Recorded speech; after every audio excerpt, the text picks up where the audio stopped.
Hi, it's Graham Bibby here. It's the 8th of July 2020. Sending you my best wishes as we're still in a lockdown, and some places are opening up in Europe. Australia, I believe, has got more of a lockdown in Melbourne, Victoria. I'm in Lombok in Indonesia, which is still open. Anyway, let's get into it. We've had a bit of a nice run on the market, so I'm just watching intently because at some stage we got to have, I guess, a good bit of a correction, a bit of a pullback. Last night, Livongo Health, which is medical advice in the cloud, jumped 20.78 last night, which was a huge rise.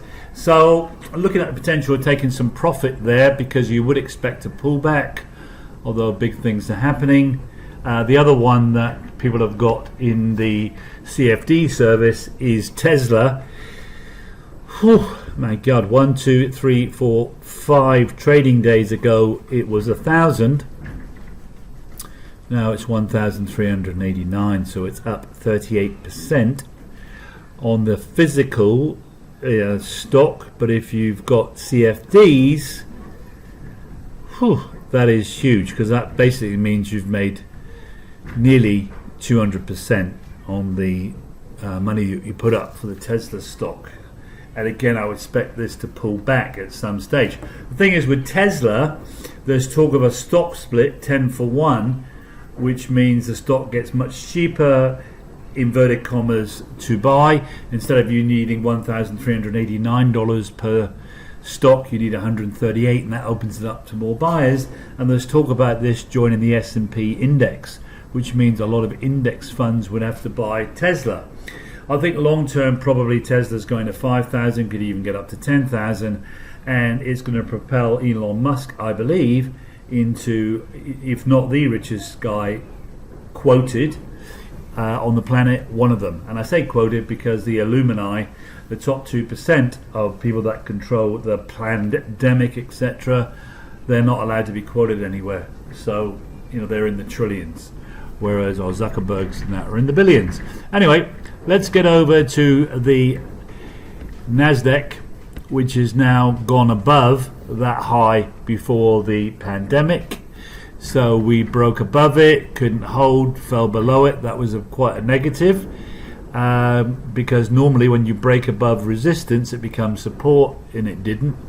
And then had another go, which was good, got a little bit higher and then fell below it again. But on that day, if we have a look here, it was marginally below it from the arrow is now, and the next day it dipped, but the buyers came in pushing it above, and now we're comfortably above 10,000. But quite often when you break through a significant resistance point, we may want to come back and test this just to see how big a support it is, or it might even be this level, which is a little bit higher than that, where this top is here, which is probably around 1100, could be the support level.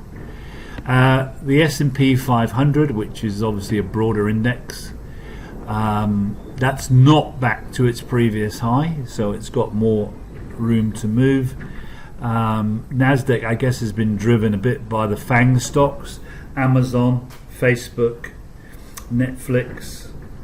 They've all broken to new highs. So look, here's Apple. See, this is before the sell-off, where the arrow is now, and we're way above that.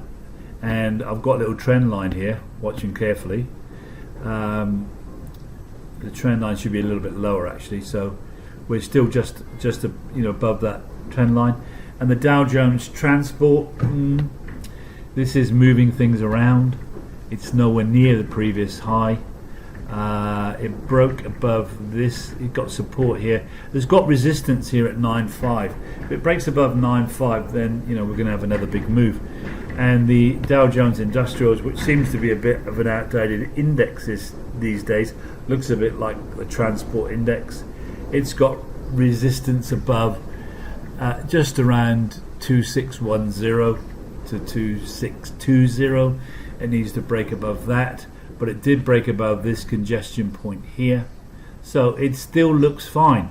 So today we might sell a few things, bit of profit taking, but overall, even our ETFs, this is Europe. It's got a hell of a lot of way to go, Europe. So, bit of resistance here. It's pulled back. We need to see it move again. But ETFs have a lot of mileage. Look, this is where it was before the global sell-off.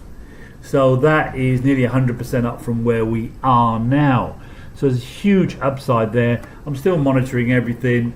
Some new people that have joined the CFD service in particular. We might see a bit of up and downing on your initial positions, and some people will be waiting for positions because I don't want to jump in too soon. There might be a few new buys. So CFDs is your key to freedom. With my new level of intense analysis, I'm fairly confident that we will get significant high returns per annum out of that. So if you've got money tied up in an asset and you want freedom, sell the asset. My view. I would not hold a physical asset. Here in Lombok there's some great opportunities if anybody wants to get involved in that. You're still getting in at the grand level, and what I witnessed in Phuket over a 9-year period, land prices went up tenfold, and I've identified some areas here could do the same. And if you want to get freedom and come over here, I got some ideas for you where we could join together and you could get a retreat, or it could just be a homestay type property where you live in the property but you have rooms to rent out. We could do a co-working retreat. We could do a surface retreat, a fitness retreat, a yoga retreat, a scuba diving, a trekking retreat, a biking retreat, all of those things. If you're interested in that, hit me up and I'll talk to you about it. So it's a Bibster. I'm not sure where we are, where my little thing's gone. I think it's here. Still, we're all right. 7 minutes and 7 seconds. I am going to get... I've been a bit lazy. Well, not lazy. I've been into the fitness because I've decided I want to get my body back physically to where it used to be 25 years ago. So it's taken a bit of effort. But right now, let me just show you a couple of things. If you want a bit of mentoring on mindset, let me know about that. Because you can actually create your future. I'm a master in timeline therapy and non-linguistic programming, besides being an expert at trading, which I love because I love to make money from nowhere. So this one here, that's the kind of support level around there. That was the resistance level, and you see we've broken through it. We've broken through it here.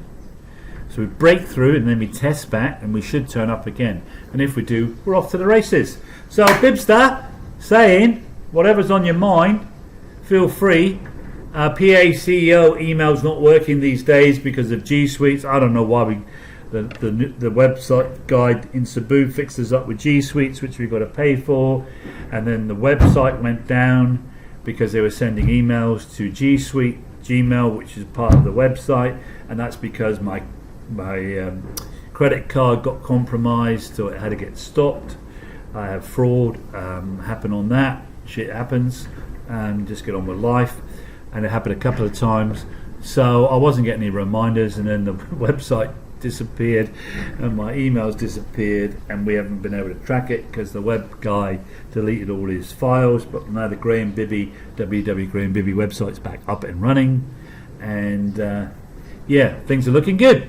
So Graham Bibby 07@gmail.com is where Brenda's operating from these days. We may do another one so it's more obvious that it's her. Please hit her up if you want to chat about anything. Talk about your assets, talk about your future, talk about how you get financial freedom, talk about how you could live an offshore nomadic life and very tax efficient life. So instead of giving 30 to 40% of your monies away on insurances and tax, you can keep it and live in a place where your cost of living is at least 50%, if not 70% lower than where you are right now. Anyway, Bibster, gotta go. It's nearly 10 minutes. Bye bye.